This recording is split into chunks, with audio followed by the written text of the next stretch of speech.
Okay, let's unpack this. We often hear that a balanced diet gives us everything we need for good health. But what if that idea is, well, just plain wrong for a modern world? Today, we're diving deep into a stack of research and your notes to cut through the noise and give you clear, science-backed insights into the profound impact of vitamins and minerals on your health.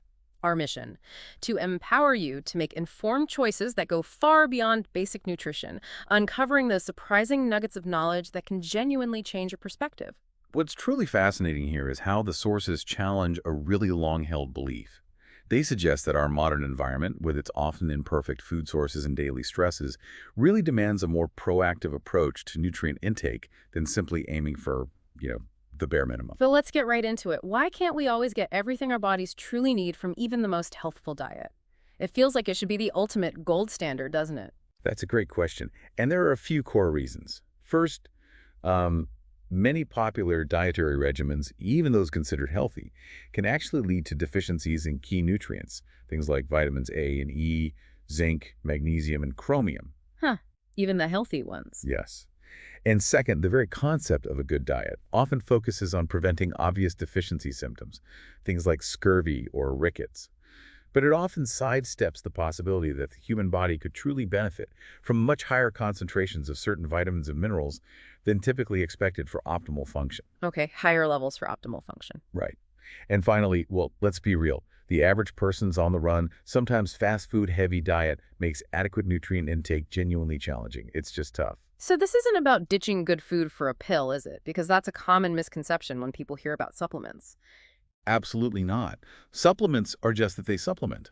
They are meant to add to an intelligent whole food-based diet, making up for nutrients that might be lost due to, say, modern farming practices, long shipping distances, or even how we store and process our food. Right, filling the gaps. Exactly. Think of them as one piece of a total health program that also includes good fresh food, regular exercise, effective stress reduction, and avoiding harmful substances.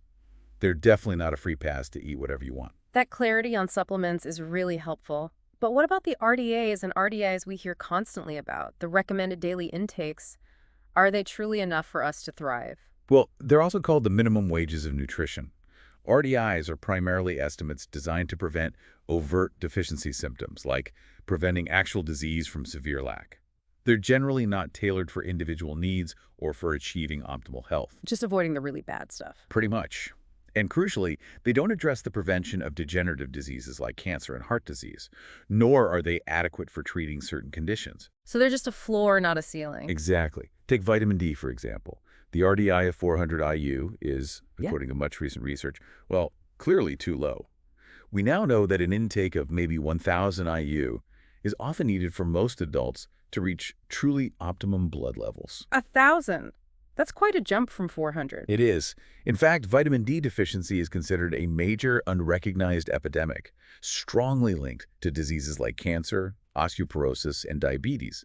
It's a prime example of how the RDI falls short of what's needed for robust health. That's powerful. It sounds like what we choose to eat and how we approach supplementation plays a much bigger role in our lives than just preventing basic deficiencies. It's really about shaping our overall health destiny, isn't it? Precisely. While genes certainly play a role in our health, environmental conditions and nutrition is a huge part of that markedly influence health. Mm. Just look at cardiovascular disease trends in the 20th century. Mm. A rapid increase attributed to the modern diet with its increased fats and sugars, followed by a more recent reversal linked to growing dietary awareness. We now know that things like trans fats, for instance, play a significant role in issues like central obesity and premature aging. So yes, good nutritional practices, including smart supplementation, can profoundly influence our health within the framework our genes provide. This raises an important question that a lot of us might overlook. What about the medications we might be taking? Can they impact our nutrient levels? They absolutely can, and this is a critical point that often goes unaddressed in mainstream health discussions. Many widely used drugs are known to induce nutrient deficiencies. For instance, the common antibiotic tetracycline interferes with the absorption of calcium, magnesium, potassium, zinc, and iron. Wow, tetracycline, that's a common one. Very. And many other antibiotics can interfere with B-complex vitamins. Even oral contraceptives can reduce water-soluble vitamin levels, and antacids can prevent calcium absorption. Questron, a cholesterol-lowering drug, limits the absorption of vitamins A, B12, D, E, K, and folic acid. So a whole range of vitamins affected there. Yes, and perhaps most startling, statin drugs, which are widely prescribed for cholesterol, have been shown to seriously lower CoQ10 levels in the heart, Oh, which is especially relevant given CoQ10's vital role in cardiac function. wow. So not only are we potentially starting with a nutrient deficit from our diets, but then medications can add to that depletion. It really makes you think, doesn't it? And this brings us to an even broader point. How much should we question the very sources of health information we receive? This leads us to a crucial consideration about the overall health information landscape. And this next piece of information really blew me away. Let's talk about the pharmaceutical industry for a moment. It costs an estimated $300 to $600 million to develop a new drug. And guess who funds about 70% of the studies for these drugs? Let me guess. Pharmaceutical companies themselves. This immediately creates a potential conflict of interest. A 2000 New England Journal of Medicine article by Thomas Boderheimer actually revealed the suppression of unfavorable results and manipulation of data within these studies. And that manipulation could take many forms, right?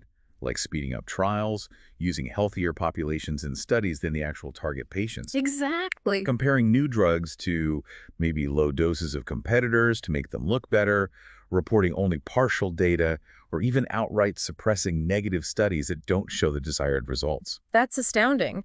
For example, the sources point out that only 5% of industry-sponsored cancer drug studies had negative conclusions, compared to a striking 38% of non-industry-funded studies. 38% versus 5%. That's a huge difference. It's massive. And if that wasn't enough, 96% of scientists in peer-reviewed articles were found to have financial ties to the drugs they were studying. What does that tell us about the kind of information that makes its way to the public? It highlights a system where financial incentives can heavily influence research outcomes and what information gets published. It's something to be aware of. Now, consider this in contrast. Statistics from the Centers for Disease Control and the National Capital Poison Control Center, covering a period from 1983 to 1989. They show 2,069 reported drug fatalities. In stark contrast, there were absolutely no vitamin fatalities reported during that same period. Zero. These statistics suggest that, from a safety perspective, vitamins are literally 2,000 times safer than drugs. That comparison is truly stark. It makes it even clearer why we, as listeners, need to be empowered with unbiased, science-backed information. So let's move from these broader systemic insights to the very practical. What are some of these individual nutrient powerhouses, and how can they truly transform our health journey? Okay, great. Let's start with antioxidants. Think vitamin C, E, beta-carotene, and selenium. Their crucial role is protecting our bodies against something called free radical damage. These free radicals are like tiny, unstable molecules that can wreak havoc on our cells, and they're intimately linked to aging, cancer, heart disease, brain dysfunction, and cataracts. So they're like the body's rust-proofing.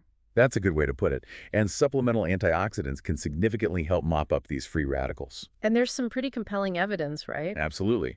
The famous Lingxian China study, for instance, showed that supplements of beta-carotene, vitamin E, and selenium led to a remarkable 42% reduction in esophageal cancer. 42%.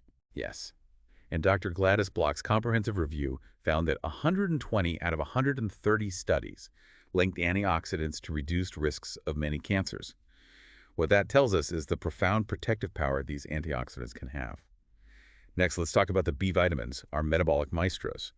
They're essential coenzymes for energy production and maintaining healthy nerves, skin, hair, eyes, liver, and muscle tone.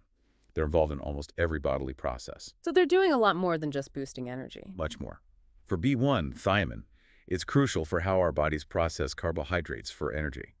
What's particularly intriguing is that high doses has significantly improved mental status in Alzheimer's patients, a powerful hint at its broader role in cognitive health. Interesting. B1 and brain function. Then there's niacin, B3. This is a real game changer. The research indicates there is no drug that is as effective as niacin for treating elevated blood lipids, that's with your cholesterol and other fats in the blood. Study after study has shown niacin to be superior to statin and other drugs.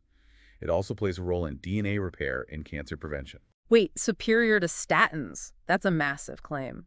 If niacin is so incredibly effective, why isn't it more widely prescribed or talked about in mainstream medicine? What's the context we need to understand around that? That's an excellent question, and it brings us back to what we discussed earlier about information sources and, well, economics.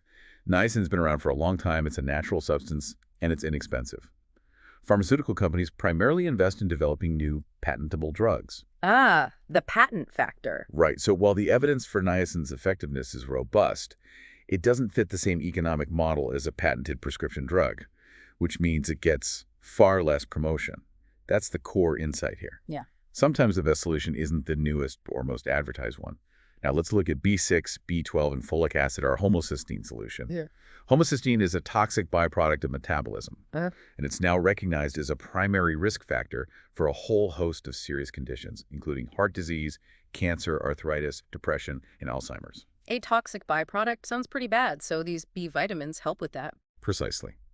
These B vitamins continually transform homocysteine into less harmful substances.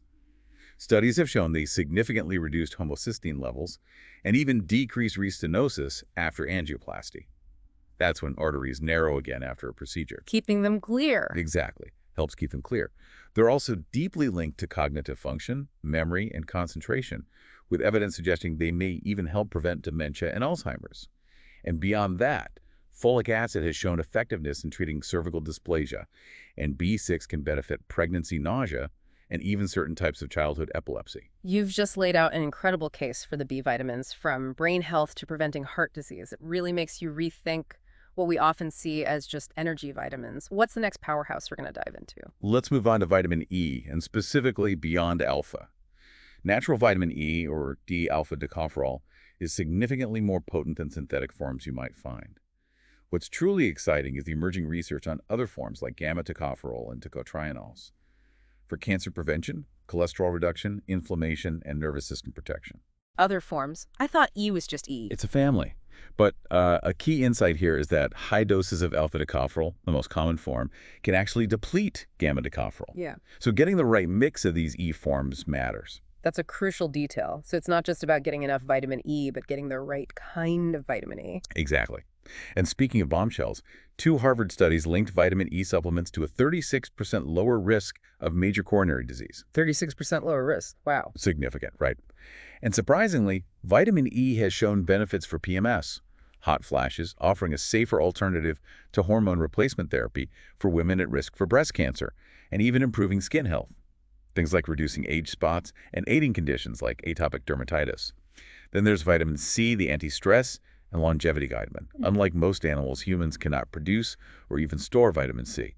The RDI of 60 milligram pales in comparison to the estimated 3,000, 19,000 milligrams per day that mammals synthesize themselves. That's a huge difference. 60 versus potentially thousands. It really is. And its role in handling all types of stress, both physical and mental, is fascinating. Studies show it can reduce recovery time from injury or surgery by a remarkable 50–70%. Cut recovery time in half. Or more. And high-dose vitamin C therapy, combined with other nutrients, has even led to significantly extended survival times for cancer patients in some studies. So it's not just about warding off a cold, it's about deep cellular resilience. Precisely.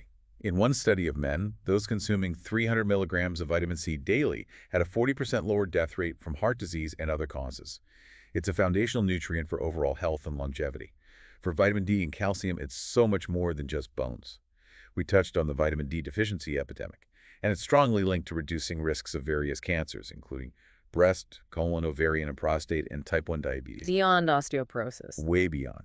For calcium, it's not just about bones. It can significantly lower high blood pressure. One study showed a 48% reduction in systolic BP, and it plays a potential role in preventing colon cancer. But so often we hear calcium, calcium, calcium for bones. Is that the whole story? Not at all for true bone health. Yeah. A balanced intake of other minerals like zinc, manganese, copper, and boron, alongside vitamin D and B vitamins, is crucial. It's not just calcium alone. A team effort. Exactly. And here's a surprising fact. Excess phosphorus, which is very common in carbonated drinks, can actually disrupt calcium balance and contribute to osteoporosis. So that soda might be doing more damage than you think to your bones. Good reason to rethink the fizzy drinks. Definitely. Now, magnesium, the body's regulator, has an incredibly broad impact. Lower levels have been found in suicidal patients, suggesting a role in mental health and mood regulation. It also helps control cardiovascular disease by influencing blood pressure, aiding angina, and even helping with retinal blood vessel spasms. It's involved in over 300 biochemical reactions in your body. Just fundamental. Magnesium sounds essential. It really is. Now for omega-3 fatty acids, EPA and DHA, the heart's best friend. These are highly effective in treating existing heart disease, lowering blood pressure, and reducing angina pain. One study showed they decreased overall mortality from heart attacks by 29%, a result comparable to statin drugs. Comparable to statins again. Yes, and what's particularly striking is a computer simulation that showed simply raising omega-3 levels could lower overall death rates by 6.4%, which is significantly more than automated external defibrillators or implanted defibrillators could achieve in the simulation. That's an astonishing comparison, raising a nutrient level versus high-tech medical devices. But with omega-3s, there's a big concern about fish and mercury, right? You're absolutely right to raise that. Due to high mercury levels in many fish, krill oil is emerging as a superior alternative in some research. It's not only rich in omega-3s, but also in phospholipids. These are like the essential building blocks for healthy cell membranes throughout your body. Yeah. And powerful antioxidants. And it even helps with PMS symptoms, according to some studies. It's seen as a cleaner, more bioavailable source. Krill oil. Got it. What about the unsung heroes? Right, the flavonoids. Their benefits go far beyond just being antioxidants. They can lower cholesterol and possess antiviral, anti-cancer, anti-inflammatory, and antihistamine activities. What's truly fascinating here is quercetine's exceptional ability. It's active against many types of cancer, including breast, prostate, and colon. And the surprising nugget here is that it seems to damage only cancer cells, leaving healthy cells untouched. Selective targeting. That's incredible. It is. It's even been shown to be more effective than tamoxifen in metastatic breast cancer in some studies, all while being completely non-toxic. Another study showed curcumin combined with quercetin led to a 60% reduction in colon growths. Wow. Curcumin and quercetin together. Powerful stuff. It really highlights the intelligence of nature's compounds. And finally, there are several other potent nutrients worth a brief mention. Alpha-lipoic acid is neuroprotective, stabilized cognitive function in Alzheimer's patients in one study, and even prevented atherosclerosis in mice.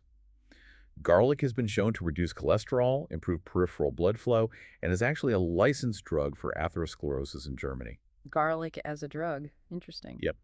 D-ribose has improved exercise performance, endurance, and accelerated muscle recovery by restoring ATP levels, that's adenosine triphosphate, the energy currency of your cells.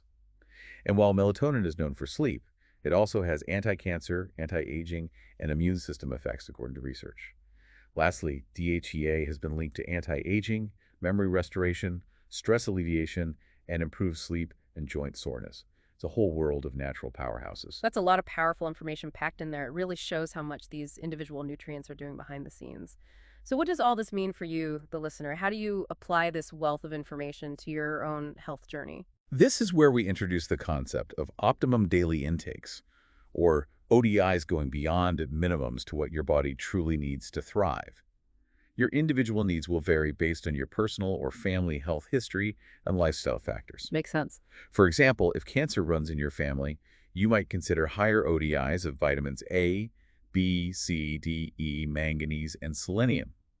If heart disease is a concern, higher ODIs for vitamin C, E, chromium, and selenium would be particularly relevant based on the evidence we've discussed. So it's about tailoring it, not a one-size-fits-all approach. Exactly.